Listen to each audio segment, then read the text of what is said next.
बीड शहरात मंगळवारी सायंकाळी वादळी वाऱ्यासह जोरदार पाऊस झाला। त्यामुळे बीडकरांची चांगलीच धांदल उडाली।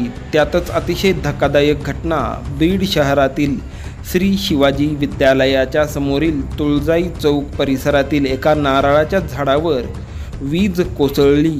त्यामुळे नारळाच्या झाडाने पेट घेतला होता। त्याचा व्हिडिओ देखील व्हायरल झाला आहे।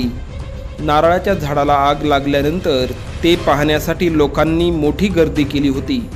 तर त्या भागातील लोकांमध्ये भीतीचे वातावरण देखील निर्माण झाले होते।